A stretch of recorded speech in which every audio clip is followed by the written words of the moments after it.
दोनों सरेआम नीलाम करते हैं।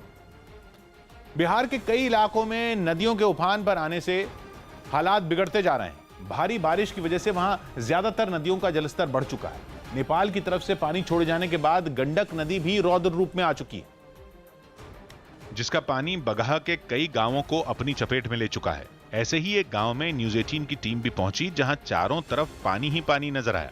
दूर से देखने पर ऐसा लगा जैसे वो गांव किसी टापू पर बसा हो। वक्त रहते जो लोग इस गांव से नहीं निकल पाए, उन्होंने खुद को बचाने के लिए अलग तरकीब निकाली। यहाँ पे भी जो लोग हैं बाढ़ के ऊपर किसी ढंग से मचान पे रख करके बैठे हुए हैं। मकान पूरी तरह पानी में डूबने के बाद गांव के एक परिवार ने बैलगाड़ी को ही अपना घर बना लिया। ऐसा करके वो बाढ़ से बच गए, लेकिन इन हालात में उनके सामने खाने पीने की समस्या खड़ी हो गई। सूखा चूड़ा भूजा खाकर इसी से अभी दिन काट रहे हैं। लोगों ने बताया कि भारी बारिश के बीच उनके गांव में गंडक नदी का पानी अचानक घुस आया, जिससे उन्हें निकलने का मौका नहीं मिल पाया और गांव के ज्यादातर परिवार बाढ़ जैसे हालात में वहीं फंस कर रह गए।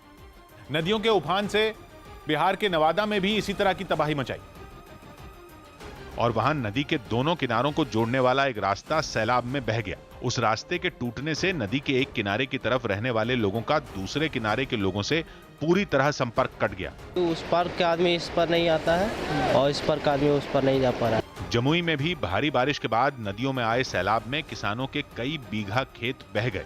किनारे की मिट्टी को काट कर जिस रफ्तार से पानी गांव की तरफ बढ़ रहा है, उसने लोगों को ज्यादा डरा दिया। 40 फीट दूरी कट गया सर। वैशाली में भी पिछले कुछ दिनों से हो रही लगातार बारिश की वजह से शहर में पानी भरना शुरू हो चुका है और वहां भी बाढ़ जैसे हालात बन चुके हैं। बाढ़ की आशंका को देखते हुए राज्य सरकार ने भी तैयारियां तेज कर दी हैं और जिन जिलों पर बाढ़ का ज्यादा खतरा है, वहां एनडीआरएफ और एसडीआरएफ को अलर्ट पर रहने के निर्देश जारी किए।